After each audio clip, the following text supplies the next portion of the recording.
Westminster Foundation for Democracy. Before we start, I'd like to mention a couple of housekeeping rules for this Zoom meeting.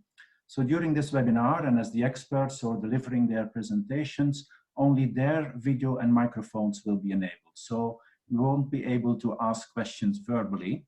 However, at the bottom of your screen, there is a Q&A box where you can write your questions or comments, and we'll address them during the Q&A session. We encourage you to write questions and comments as the webinar unfolds, and we advise to keep the questions short and also to indicate to whom the question is directed. So today we are speaking about implementation and impact of legislation from a gender point of view. Now, reviewing the implementation and impact of legislation has become a much more important theme on the political agenda in more and more countries.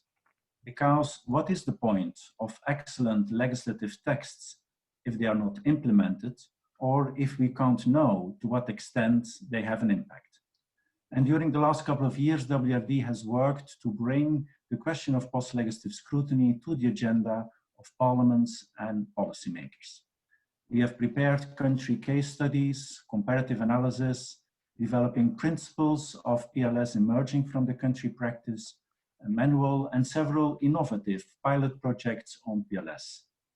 And we have worked with motivated parliamentarians and experts, including from academic institutions such as University of Hull and its Journal of Legislative Studies, and the Institute for Advanced Legal Studies of the University of London, of which we have Dr. Maria Musmuti with us today. And several MPs have told me their views on why the role of Parliament itself is not only to adopt legislation, but to keep an eye on and to assess its impact. And senior parliamentary staff have noted that PLS has grown into an emerging dimension within the oversight role of Parliament. And now we go one step further in the PLS work and start the development of thematic focus on PLS, having a thematic angle to PLS. So we are looking at PLS of environmental legislation, we are looking at PLS of election legislation, but today we are zooming in on gender-sensitive PLS. And I'm very pleased that we can do that in a really informed way on a solid basis of prior research, as we have done actually in our first webinar in July. So thank you very much for joining us today, and I'm pleased to hand over to my colleague, Shannon O'Connell, who is the Director of Programs at WFD. Thank you, Shannon. Thank you, Franklin, very much. Hello, everybody. Welcome to the webinar, and a warm welcome to our panelists today. Franklin, thank you for that excellent overview of post-legislative scrutiny, why this is an area that is of such importance for the Westminster Foundation, and why this is part of the political ecosystem that we focus on. The origin story of this particular area has to do with, it stems from a number of members of parliament that we had worked with in different countries, in different political systems. And these were some innovative members of parliament who were trying very hard to move forward legislation on very specific areas. And they had some success in moving the legislation forward, but then it got to implementation. And once it got to the place at which these laws and regulations were supposed to leave the paper, they found that they met new obstacles that they had not anticipated. Many of these pieces of legislation were hard fought over many years, most significantly having to do with domestic violence, intimate partner violence, violence against women and girls.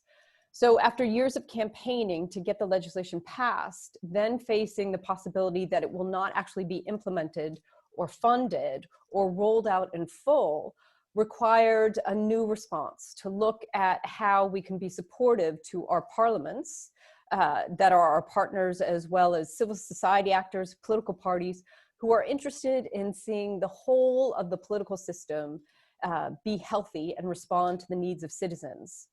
That's kind of the retrospective look of how we got here. The current situation, I think, makes that case even more compelling. We had a statement from Open Data Watch last week about the cost of closing the gender data financing gap in a lot of countries where we are endeavoring to move towards the SDGs, the Sustainable Development Goals, which are a mere 10 years away from being fully measured. And we're finding that as we move as a global community towards these very important milestones and very important minimum standards in what we're able to deliver in our political systems, that there are significant gaps in terms of the gender data available, both for being able to set the measurements within the legislation that will allow us to assess whether or not it's being implemented, and also being able to look back in time to see what impact these have had. And I'll let our speakers here talk about the nuances of how important that is. But the estimate of Open Data Watch was that the salaries of 2 professional athletes could close the gap in a way that would allow us to ensure that the legislation that we're now moving towards and will be measuring in time is actually as robust as it could be. Now, let's bring in COVID, shall we? As if it is possible to have a conversation about the current policy landscape without looking at COVID. As the pandemic continues, and the whole of the implications of this pandemic and the policy response remain unclear, there are much greater calls for sex disaggregated data to be able to guide policy, legislation, and decision-making through this crisis. We've had a recent estimate that an additional 96 million people could be thrown into extreme poverty by next year as a result of this crisis, more than half of whom are likely to be women and girls. So even though we're talking today about post-legislative scrutiny, looking back on the impact of legislation that's already been passed, the current situation with COVID provides a living laboratory about why thinking through how policy responses are measured warrants consideration throughout the life cycle of lawmaking and policy. So I'm delighted that our panel is able to join us today to look at this in a lot more detail. If I could first welcome Dr. Maria Masmuti, who is the author of the papers that we'll be looking at today, looking specifically at gender legislation that has a gender component, as well as this issue of gender data. She's a lecturer in law at the Institute of Advanced Legal Studies of the University of London. She's also executive director at the Center for European Constitutional Law, which is a research center based in Athens.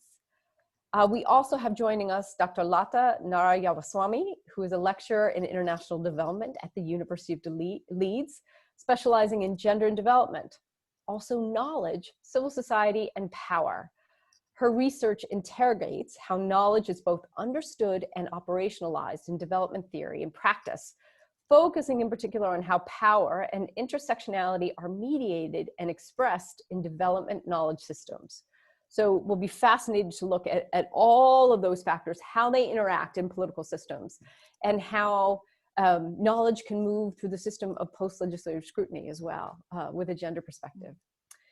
Janet Veach is an independent gender expert who has decades of experience as a civil servant working on gender mainstreaming, working with the UK Ministers for Women as the head of gender mainstreaming across all UK government ministries.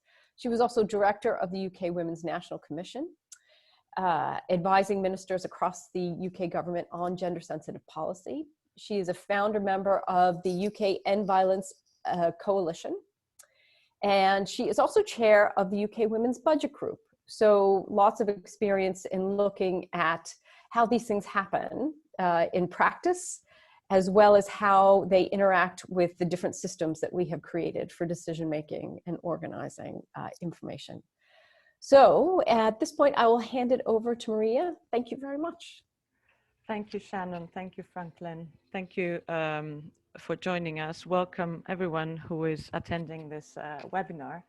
So as announced in the title, we will be taking a closer look at gender-sensitive post-legislative scrutiny. And what this actually means is that we will be looking at gender-specific legislation, and also I will be sharing some thoughts with you around data and the use of data and what we can do with it. So I hope that you can all see my screen. And I will start with a statement that sounds commonplace, but it's nonetheless true, that during the last few decades, we've seen a lot of laws related to gender equality, and these had to do with the gender pay, might have had to do with equal opportunities or gender-based violence or female genital mutilation, so a huge array of topics. And that's definitely a positive development for de jure equality, so gender equality in law. However, we cannot assume that just because these laws have been enacted, de facto equality has also materialized, that men and women are equal in practice. So there is a gap there. And in order to achieve the transition from equality, gender equality in legislation to gender equality in fact, we need laws that deliver results.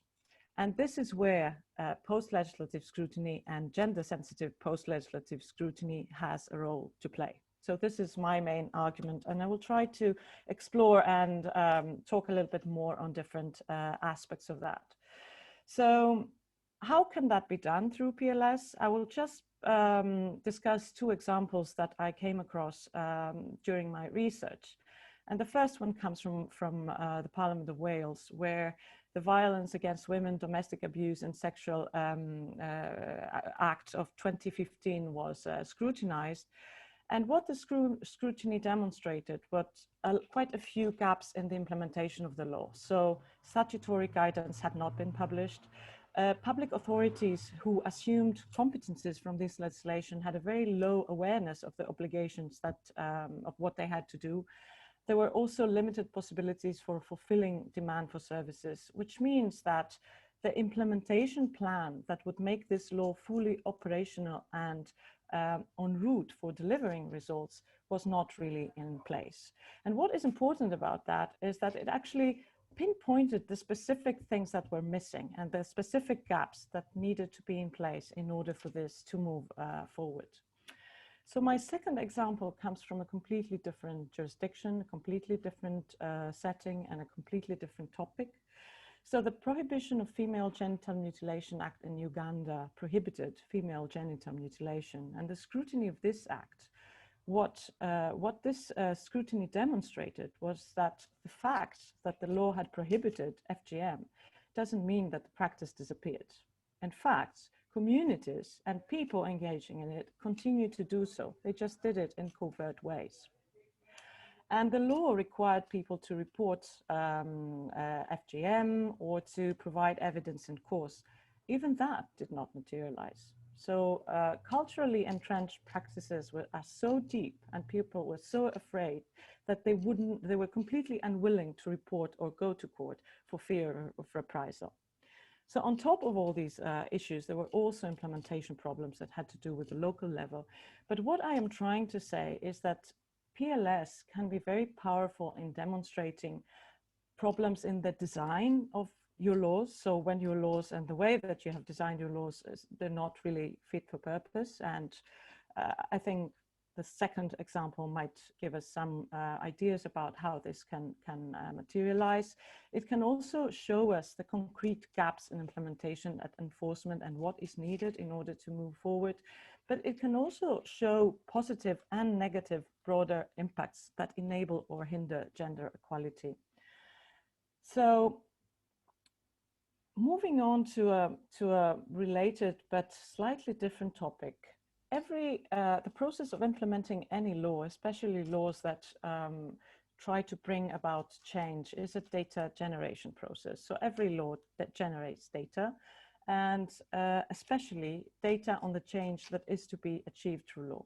So capturing this data and measuring this data and using this data, turning it into information and then using it, not just for the purpose of scrutiny, but also for decision making in general, is a very important process. However, data is a powerful tool, but it is powerful both in its capacity to reveal, but also in its capacity to conceal. And this is just one example of how relying on different data sets can highlight or conceal different aspects of a phenomenon. And trying to look at gender-based violence, for example, if we try to approach that just through official statistics, what you get is a tiny glimpse of the reality, which can be enhanced if you use other data sets like administrative data or survey-based data. But again, this data might or might not be in place, might or might not be of very good quality, and so on and so forth. So what I'm trying to say is that data is a powerful tool, but we must really be very aware of the kind of data that we need, the kind of data that we have, and what this data actually shows. And the other thing that I want to suggest is that combining data sets is a powerful way of investigating complex phenomena. And by definition, most of the processes set in motion by gender equality are complex phenomena. So we need data, and we need disaggregated data. And disaggregated data means data broken down by characteristics inherent in the population. Sex and gender are only two of them.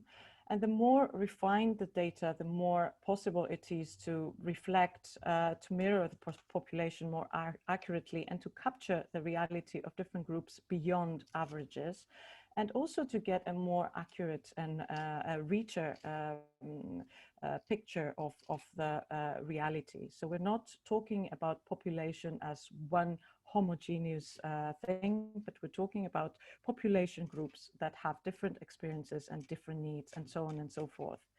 And of course, this is a process that has been set in motion by the SDGs, and statistical offices and countries around the world are working to improve the quality of data, disaggregated data that is available, but this is work in progress. So, I mean, at the moment, I don't think we have the perfect data sets that would enable us to get the really accurate mappings that we would like to have. However, this shouldn't be an excuse for not using data, because I think using data creatively can, and using existing data can also be a good way of highlighting different phenomena. And if in the case studies, I've tried to show how sometimes adding a gender perspective to data that is already in place can really bring to the surface quite important aspects of reality.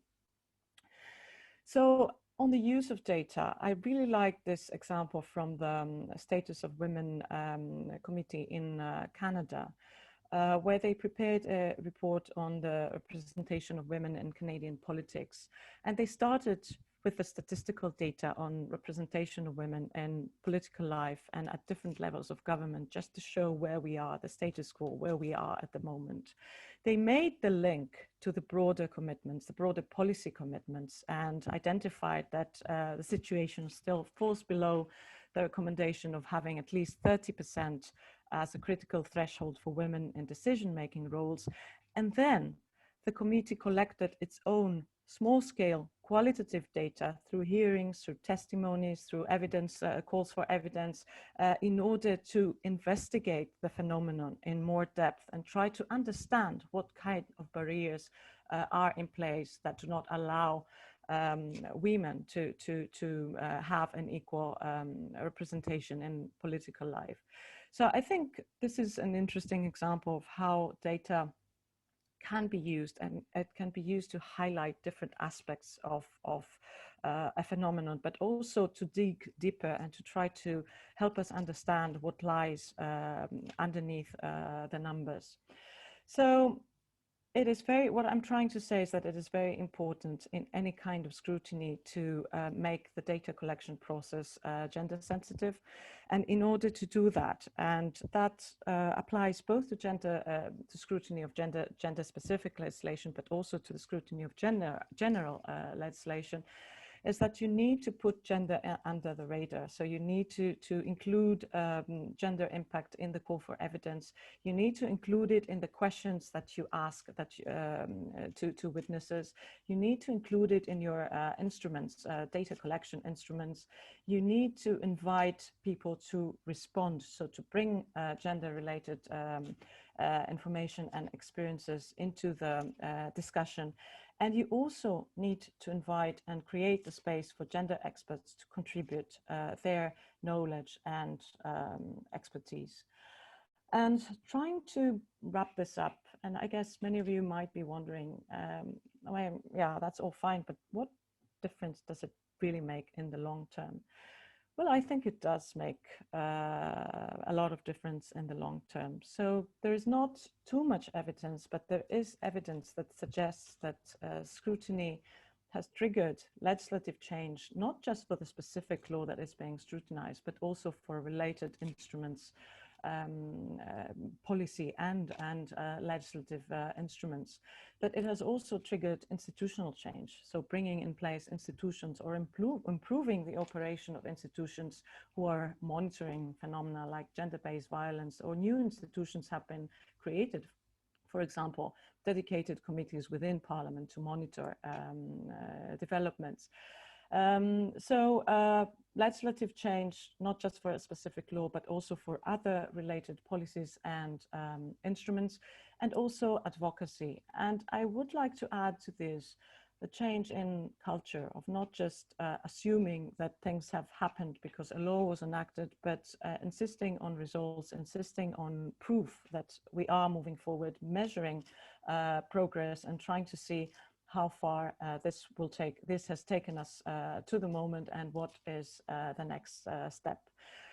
Thank you very much for listening, and I'm happy to hear your feedback. Thank you, Maria, very much. And thanks for your excellent work on all 4 of the papers. We've had 2 have been sent in the chat box now, so they're available to anyone who did not have access to them before the webinar.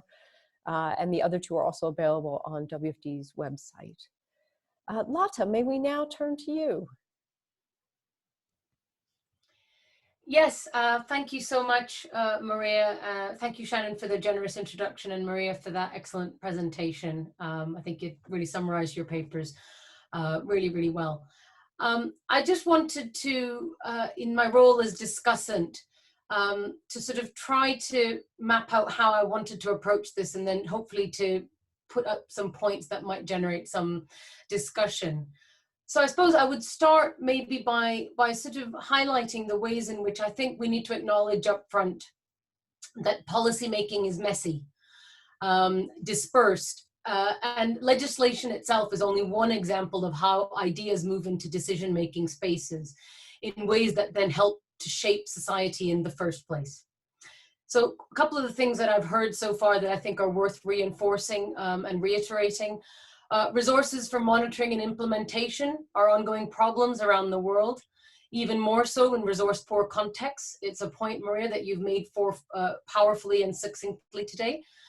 There is no doubt that financing for gendered data collection is a challenge, and without this, we will not see any progress. So a point, again, Shannon, you made in your introduction, but also again, forcefully, Maria, in all of your papers, across all 4 of them, I think that point comes out really, really clearly, right? Without gender disaggregated data collection, we just don't get anywhere. And it's really, really important to highlight that. And it is a battle that is continually fought and is being fought as we speak in lots of contexts, including our own. So here in my sort of 10-ish minutes, I'd like to put forward some provocations as a way of thinking about these issues in more dynamic and critical ways, and then looking forward to engagement, discussion, and learning on the points that I've put forward. There's very much points of debate. So to start, I would say it's important to be clear about what post-legislative scrutiny and also sex disaggregated data can and cannot do. So for me, it is a technocratic fantasy that we can count and tinker at the edges of some of these problems, rather than ask awkward questions about the system that generate these problems in the first place. We need clarity and honesty about what gender disaggregated data can and cannot do. And I would support Maria's call in all of her papers for both better data, but also data triangulation. So I think it's a point, Maria, that you make very forcefully, but, and as you've said yourself today, doesn't tend to get reflected in so much of our practice. But I wanted to pick up on something more specifically about gender disaggregated data, because so often it's the counting that tells the story of certain types of either women being held back or gender inequality existing, but actually can hide other sorts of realities. So metrics like women on boards, corporate boards, this is something that we hear about a lot, focus on a narrowing of the gender pay gap or the representation of women in politics. So I'll take each of these in turn. And how these sorts of issues are tackled, how the gender data, what it's measuring really matters. Where we do the counting and what we think this counting exercise represents. We need to interrogate this a little further, I would argue. So on the question of, women on boards and gender pay gap. So where we might be comparing like for like. Women on corporate boards, absolutely. Let's think about representation. That's really, really important. But in the context of, for instance, gender pay gaps, where we might be interrogating like for like in the sorts of jobs that people do. So you might think about this in academia. It's a very obvious place to do it because you might have the same job descriptions. Why should I get paid, I don't know, however much less, £5,000-10,000 less to do the same sorts of jobs? Where that can be measured and counted, that's a reasonably straightforward thing to do. But what do we, if we bring the lens out a little bit and look at this issue systemically, what do we do about the tendency for our system to produce almost entirely feminized workforces, such as primary school teaching, nursing, childcare, social care? How do we account for this in legislation? And is counting going to be enough? So one of the examples that I think is really useful is we have lots of calls as a way of combating this for women to be engaged in STEM. So this is science, technology, engineering, and mathematics. But my immediate response to this has always been, where are the equivalent calls for men to go into childcare and nursing? Why are we having that conversation, right? Partly that's because we see that as asking men to step down into highly feminized workplaces, and we're not willing to have conversations about why those workforces are feminized, and that is because these are care economies that undervalue those sorts of labor because they're seen as feminine and therefore naturalized, and that's why their pay is lower. That's a much, much more difficult conversation to have, particularly in legislative contexts. The second example would be around women's representation in leadership or political office. And I think a distinction is really important to be made. So I really appreciate Maria's example around the process that Canada has undertaken in terms of women's representation. But we need to make a very clear distinction here. The first is that we absolutely must defend women's rights to hold political office and political leadership positions. It must be championed. We must be unequivocal in our support for that. But we really need to be careful. And I think within ourselves, maybe in this virtual room, this distinction might be clear, but it tends not to be so in the wider arena. And that is that we must not confuse that greater women's political representation with any movement on gender equality or women's rights issues. Women are not necessarily advocates for other women. And we see this over and over again in the ways in which women's political representation in office will then get bound up with movements on gender equality, and they are not the same thing. A good example of then how gender disaggregated data might lead to movements that then might lead to perverse consequences is the unfortunate example of the recent drop in rape prosecutions in the UK. So there was lots of moves by women's justice advocates on the question of violence against women in particular and rape prosecutions in particular that would be quite useful in moving these debates on, and really, really welcome interventions in thinking about why rape prosecutions remain so low. And but we've now noticed in the data a fall in charging and then prosecuting for rape, which has now made headlines in the last 2 years. So we mustn't underestimate the power of the data collection process to throw light on this issue. Really, really important. We would never have known without the diligent data collection. But the push to actually get those numbers up has led some campaigners to suggest that we've had a perverse consequence of the original data collection process. So some are arguing that because there was a response, so the legislative response was to try to push for an increase in conviction rates. And some then argued that because of this deliberate policy to improve conviction rates, it led to an abandoning of thousands of cases by the Crown Prosecution Service. And that decision-making was at least partially being driven by the anticipation of how juries might respond to these. Other campaigners are sort of saying, well, hang on a second. This might also be because of a chronically underfunded justice service that is constantly in crisis.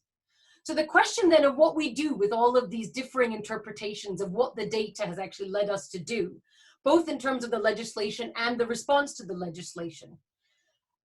And it's a challenge because it shows the limits of a legislation-focused approach, but the need for this to then be combined with a more holistic systems-level analysis, right? So there's all these things happening in the same space. What this draws attention to, in my view, is that the assumption that data should never be presumed to be politically neutral, and the system within which it is being collected and validated and legitimized. It entirely depends on what we want to know and who wants to know it. The other thing I'd want to highlight here is about internal scrutiny, because actually in the UK, we have a very interesting example of parliaments that are themselves not gender neutral spaces. So parliaments and how they're elected, how they work, what if they are in fact also part of this problem? So from the point of view of the policy-making process and how information travels and knowledge is created, this poses a real and existential barrier. So if we look at the UK case, it is not the only case, but it's useful to turn the lens on ourselves because it will tend to be the context that we are the most immediately familiar with and offers a learning point that is also actionable. So if we think about race and misogyny of public life in the UK, we know that female parliamentarians are put under extraordinary amounts of public pressure, whether that's, you know, hateful Twitter activity or targeting of their parliamentary offices. We also know that the UK Parliament has only recently, quite far behind a lot of other sectors of our public life, you know, proxy voting for maternity leave, very recent innovation, breastfeeding, parental leave in Parliament.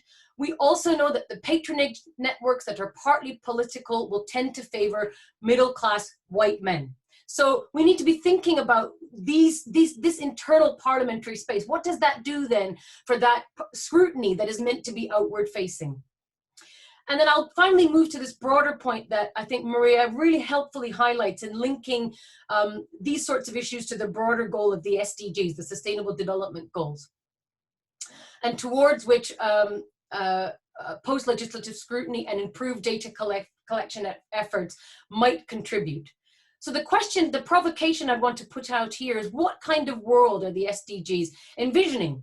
So the issues are identified within the SDGs, and gender equality has its own SDG, SDG 5. Fantastic, sign me up. You know, lower maternal or no maternal mortality, gender equality, excellent. The fact that 198 governments agreed on this, brilliant. But there's less clarity on why gender equality is an issue in the first place and what our dominant systems might be doing to either create or exacerbate those gender equality issues in the first place. And also, who decides what gender equality looks like? So the SDGs envision quite a particular kind of life course where women pass through certain phases, that you go to school and that and it's very heteronormative. So you're in a heterosexual relationship, you're getting married, you're having children, you are delaying marriage, you have a job. That means that you then have a smaller number of children. So there's a very narrow envisioning about what that looks like. Martha, I'm sorry to interrupt. 2 minutes, please. Perfect, I'm almost done. So other colleagues, people like Jason Hickel working on degrowth would actually suggest that the notion of a sustainable development goal, the SDGs are not even sustainable in their own right, if we look at how that interacts with our climate goals as well. what I would argue then, and again, this is there for a provocation, is that the notion of sustainable development itself is politicized, it's political, it's gendered, it's a racialized construct that needs more than targets to be achieved. And as the world has changed, the demands of the system can make it appear as though we are making advances in gender equality. And I'm not trying to underestimate the value of those sorts of advances, but we must be careful in what they do and don't represent. Some of that can be symbolic. So gender pay gap legislation without teeth, we have that in the UK, absolutely. Sometimes things can move on, but they're very instrumental. So we don't want to have big discussions about, say, care and the division of household, but also care economies in our labor markets. But childcare is increasingly seen as a good investment because it allows women to enter the workforce. But we're not having those bigger discussions around the gender division of labor. Anything that really challenges the largely unequal status quo of market societies, I would argue, will always struggle. And the big thing here, and I think Maria makes this point really well in all of your paper, intersectionality is key. So as part of our discussions, I would like us for us to consider then what that intersectionality would look like in a post-legislative scrutiny process. What are the opportunities? What are the challenges? And I'll leave it there. Thank you very much. Thank you, Lotte, very much. That was fantastic. So far, this is the best hour I've spent in a long time. I actually have a very interesting life. It's not as dull as I just made it sound. And I know that that is going to continue, having done a lot of work with Janet. So Janet, may we turn the floor to you, please? Thank you, Shannon. I had a nice kind of set of key points to make, and now having heard all that, I want to say so much more. But let me start by saying thank you very much for the invitation, and to Maria for the brilliant case studies, which covered the issues extremely well. And it's really hard to say anything, but yes, I agree. But I wanted to add some ideas about some of the things that Maria touched on, but didn't have real space to expand on. And particularly the issue that Lotte has touched on, which is the broader context, and the fact that when you're looking about legislation, you're thinking in a much broader context than just the law itself. And that's particularly true for women. So the law can contribute and is really important in contributing to gender equality.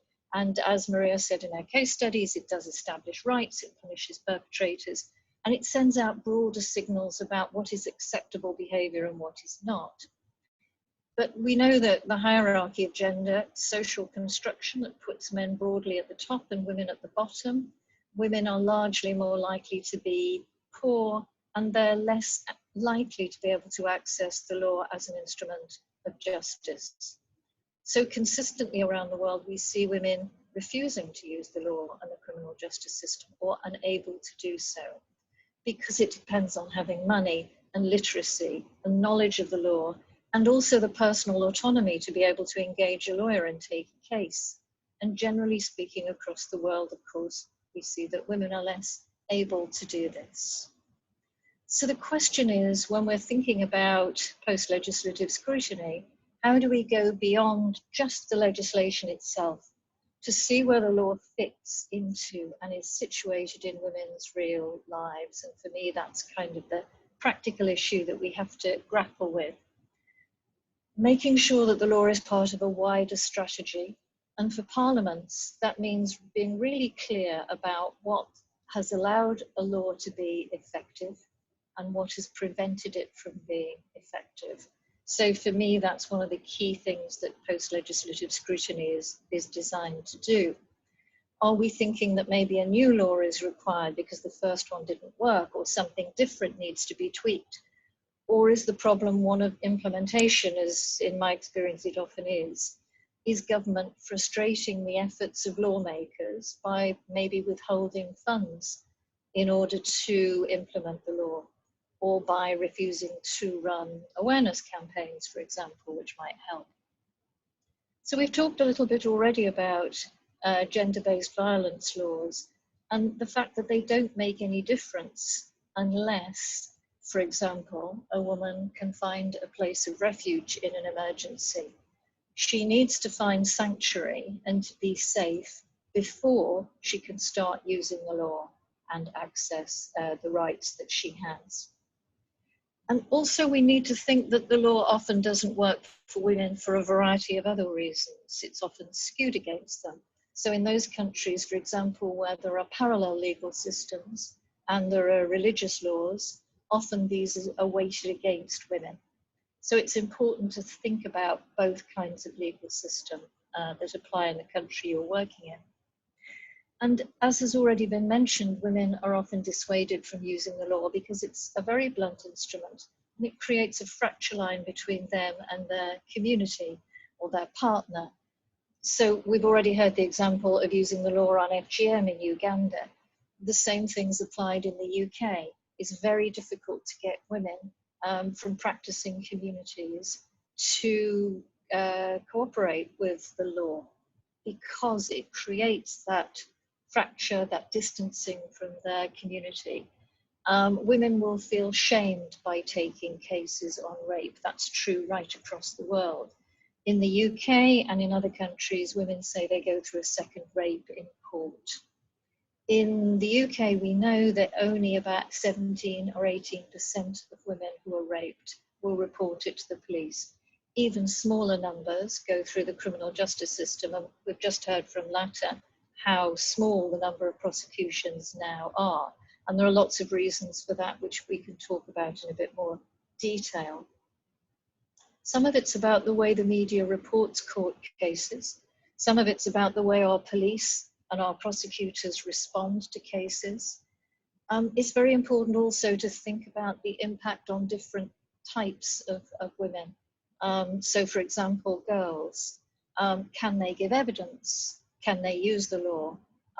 We know girls are targeted for sexual violence and rapes, sexual harassment by teachers, by older students at school, by sports coaches, because they are seen to be witnesses that will be seen as unreliable and therefore they won't be called. So how far does the law support them? And it's important for parliaments to think about those different groups of women. So what does this mean for post-legislative scrutiny? I think it means that the law and its impact have got to be assessed against wider impact than perhaps we normally think of, because those are the criteria that matter for women. You need to think about who the target beneficiaries of your law are going to be, and that means not just using the figures about who uses the law at the moment, because as we've heard, women don't use the criminal justice system, but you need to think about, well, are there other data, are there other surveys that have been undertaken around need? So what do we know about the incidence of a crime to decide whether there are the right number of prosecutions, the right number of women coming forward to make complaints? And we can do this by working in partnership with trusted intermediaries, with community-based organizations that work to support women in these circumstances.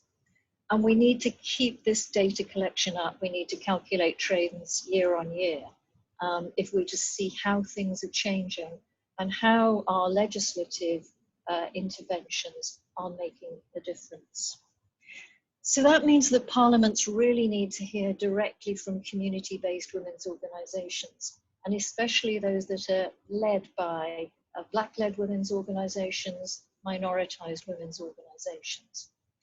And I think this is important for the pre-planning stage as well.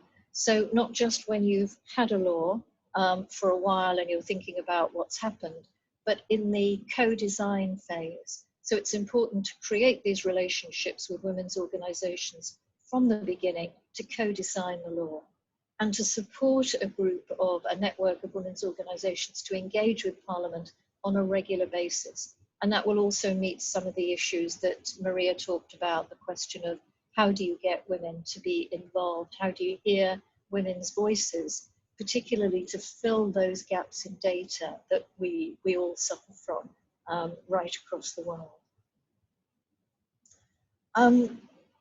It would be important also to think about the follow-up phase of post-legislative scrutiny. When we're thinking about Is this going to be a one-off process, that we're just going to have one inquiry and then we're going to listen to what the government has to say and then we're going to put it to one side? In my opinion, it's really important that this becomes an iterative process. So governments know that the Parliament is not going to ignore it thereafter. So there are a couple of things that could be done here.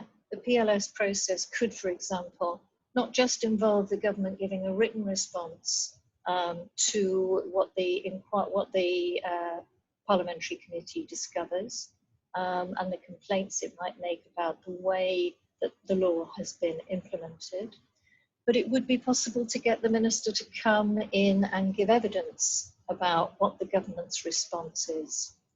And knowing that, speaking as an ex-civil servant, when a minister knows that they're going to have to go before Parliament and give this kind of evidence and give an account of what they've done and what their response is to the way the law has worked, that focuses people's minds wonderfully. And if they know that is going to happen on a repeated basis, perhaps once a year, that focuses minds and makes sure that things are done. So I think it's really important to make sure that this is a long-term process. Similarly, it's important to create long-term relationships with the people that you're trying to work to support through these laws. In this instance, we're talking about women. We could broaden it out to be more intersectional, but particularly we're talking about groups that are impoverished, that don't normally have a voice in Parliament. We need to make sure that our parliamentary committees, for example, have good relationships with community-based organisations, civil society organisations, so they have their ear to the ground and they understand what the impact on the community of the laws is. The second issue I wanted to talk briefly about is the importance of scrutinising the budget. So it's very easy to pass laws, but then not allocate any money to implementing them. So the first thing that I would want to see the post-legislative scrutiny effort include would be chasing the money.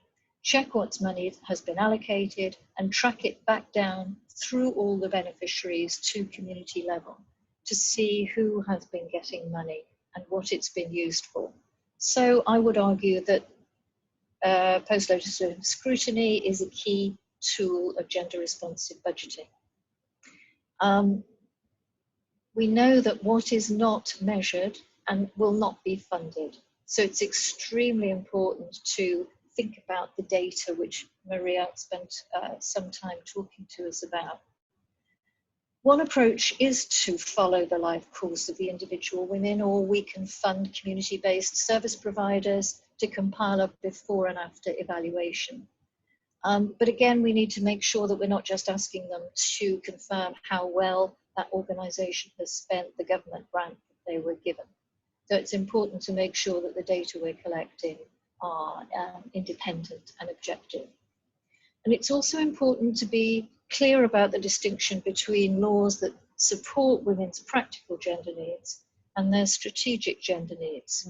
So in other words, their practical gender needs, what laws are supporting them in their current gender roles, but what do they actually need in order to reduce their own inequality?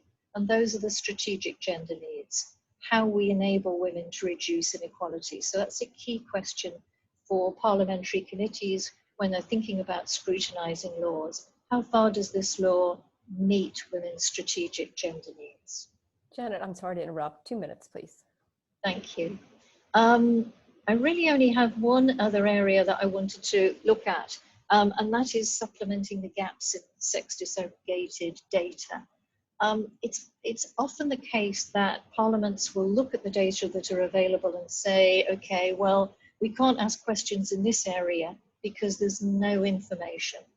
And I would really urge them to make sure that in any inquiry, any scrutiny they're undertaking, they identify where those gaps are and they include those in their recommendations, that those gaps should be filled. And this isn't something that's going to happen immediately, but it needs to be something that's within their 2 to 5 year targets. How can we avoid being in the position again where a government minister comes to us and says, we can't say anything about this piece of legislation because we just don't have the data, we haven't collected it. So really important to do that. And it's one of the things that work very well in the UK. If I can give a really brief little timeline example. We had no idea what the true incidence of violence against women and girls in the UK was, because we were just looking at the police reports. And as has already been said by Latta and Maria, these are very small proportion of the number of women who actually suffer from violence. So a very small scale survey was undertaken by women's services that were providing support for women who are suffering from violence. And by scaling that information up to from the small towns it was carried out in, to the region, to the country, we were able to make an estimate of how many women were actually suffering from violence. And using that information, we were able to persuade our Office of National Statistics to begin to include questions about interpersonal violence, domestic violence, and sexual violence in our crime surveys, in our national crime surveys. And from then, we've been able to compare the very large amount of rape and sexual violence and domestic violence that goes on against the small numbers. So when I said earlier about 18% of women who are raped reported in the UK, that's based on those surveys. So these are the kind of things that we need to see parliaments asking for, demanding from the offices of national statistics and from governments in order to be able to undertake proper PLS. Thank you. I'm really sorry. I'm sure I've overrun. Not at all, Janet. That was fantastic. Thank you very much. So this has been an extraordinary conversation looking at a whole system analysis, right? What assumptions are we basing these systems on? And are those assumptions serving the outcomes that we say we want to achieve? We have some really interesting conversations in the chat. If you don't mind, I'd like to bring these to the discussion. And maybe in the time that we have left, we can ask everybody just to give 2 minutes on some very complex but interesting questions. The first is from Anthony Smith. He's asking about a link between the insights from the case studies and the nature of public policy making. I think linking into this, what information do we need and how are we getting it question. So rather than just relying on traditional legislative processes, would something like citizens' assemblies provide a better way to ensure that legislation reflects the real lives of women, and I imagine other people affected by inequalities? And then we have a question from an anonymous attendee about some of the educational campaigns or initiatives around shifting cultural and social norms and practices, and whether or not PLS has been effective, or if there's any evidence of it being effective, looking at shifts in behavioral and cultural norms, or is it better for those sort of quantitative measurements that Lotta and Maria were talking about as well? From Zioni, I think she's also looking at this issue that we were talking about of women not being able to access policies and procedures in place. Data across the globe, not only political, but also money-making for whoever controls or examines it. Raising this issue of attrition rates of a reported sexual offense when it is duly noted but by the police, but doesn't find its way to the judicial system. And that's where the scrutiny stops. So there's raising questions about, do we probe that further through post-legislative scrutiny? Are we looking to where in the system the failure rate is sort of where it tends to hit, right? This issue of attribution and attrition, and can PLS provide that type of analysis? And then finally, this last one's just come in. So why don't, Maria, I'll hand these over. I'll have a look at this last question if we have time to get this in as well. We will, Maria, hand it back to you. Thank you, Shannon. Thank you, Lata. Thank you, Janet. Very interesting comments, very interesting ideas. There's nothing I disagree with. I mean, I agree with everything you've said. And I just wanted to say that without sounding like the technocratic fantasy that you talked about, Lata, that where we are now is that post-legislative scrutiny is not standardized, it's not the standard process. So it's rarely happening. And if it's happening, you never know when that will be. And that's not just in the UK, that's everywhere around the world. And having a gender lens or a gender perspective in the post-legislative scrutiny, and even further, having a gender lens or a gender perspective or any form of gender analysis when designing legislation is almost entirely missing. So I don't think we've reached we've come to the point where we can actually see how to, I think we need to start with this discussion. Why? Because legislation is a tool that is used and will always be used. It's not the beginning and the end of the world. It's not the beginning of, there's a lot of discussion to take place at the policy level, at the political level. Legislation is always an instrument to achieve broader policy goals, but it's something very concrete, and it's something that governments always use in order to show that they are doing something. No, that's why we always end up discussing about laws rather than other initiatives. So I fully agree on everything, on the importance of the broader context, on the importance of the policy goals and what these policy goals are all about, and do we know what they're all about, whether at national level or at international level, and to what extent these are symbolic or they are real, and to what extent data can actually be used. I fully agree on how political data is. Budgets, extremely important when we're talking about the implementation of legislation and other issues, but I think we need to start from somewhere, and it's not PLS. PLS is powerful because you have a law that is already in place. I mean, when you're designing legislation, you're trying to conduct gender analysis, it's something more abstract. So at least PLS gives you something specific to work on, and this is what it adds to the whole discussion. So it's not a solution to everything, but it's a starting point, and this is how I see it. Thank you, Maria. And I'm sorry to I apologize. We're rapidly running out of time for this extraordinary conversation. Lata, may I hand it to you for a final minute, perhaps? Not a lot of democracy left. Yeah, no, sure. Thank you so much. No, and I mean, just to reiterate, Maria, what you're saying, I mean, it is absolutely right that we have to start somewhere. And I think this is the difficulty, which is, I think, it's trying to work out how we can be constructive in our critique. So if what it leads us to do is to make these critiques and to have these discussions, and then to feel an inability to act, that actually it paralyzes us in thinking, well, actually, it's all so rotten, or there's no way forward, that we're just going to critique and then nothing gets done. So I absolutely take your point that we need to start. I think the challenge comes in always pushing for that more joined up thinking. I suppose that would always be my response to that, which is it can very often be taken as the end. And I think you're very good in these papers to say, look, it's not an end.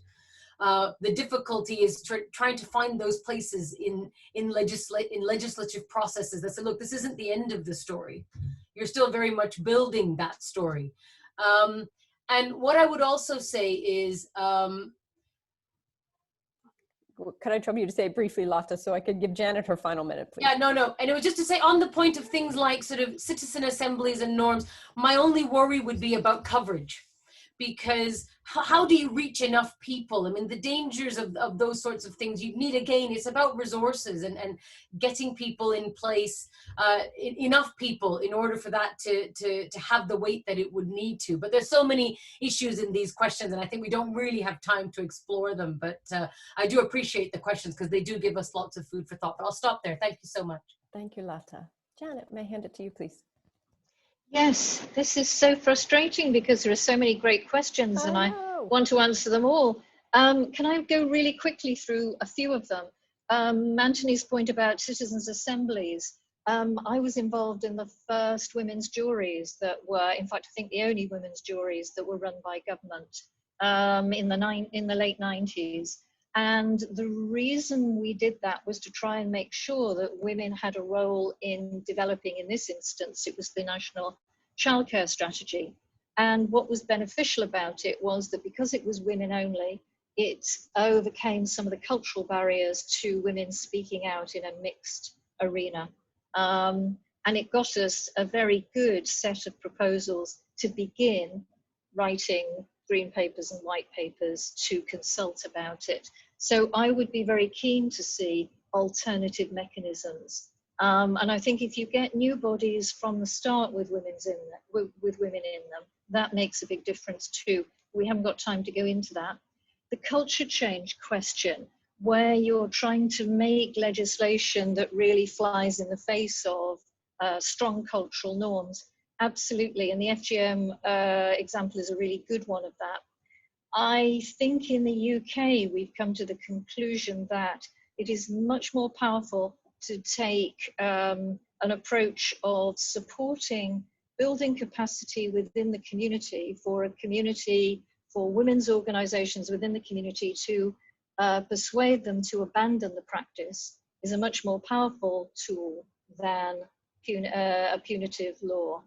But there are different views on that. And we've had the same argument about whether forced marriage should be a crime or not. Does it just drive it underground, as Maria said in her case study? And then in the case of rape attrition, one of the things that's worked well in the UK is that we have inspectorates of different elements of the criminal justice system. So we've got an inspectorate of the police, for example, an inspectorate of the crime prosecution, the prosecutors groups, and what they do is give Parliament the evidence it needs to be able to say whether the work is being done properly or not. So I hope, I mean, it's worth looking at some of those reports. They've been very critical of what's happening in the UK. And I'm desperate to answer the question about toxic masculinity, but I can see Shannon making faces at me, so I'm going to stop. So sorry. I'm always eager to talk about toxic masculinity. I am also well aware that we've gone well over. I can't thank you enough for this very vibrant and very valuable conversation about many, many important issues, post-legislative scrutiny and beyond, from the point of origin. I think this webinar really has served as a call to action to everybody on this webinar to join us in addressing many of these holes in the ecosystem that we've identified. And with that, I will hand it over to my colleague, Franklin. Thank you very much, Shannon. And as we come to the end of the webinar, I would like to thank first of all, Dr. Maria Musmuti for the excellent research and presentation today. I also want to thank the panel members, Lata and Janet, and also you, the audience.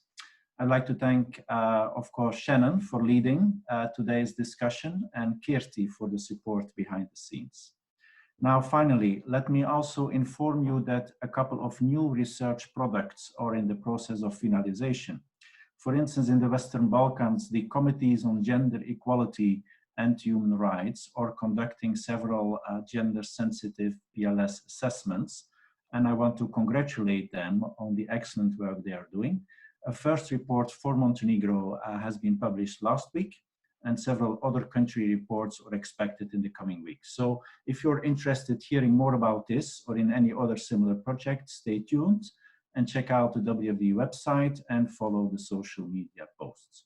So many thanks and have a nice day, everyone.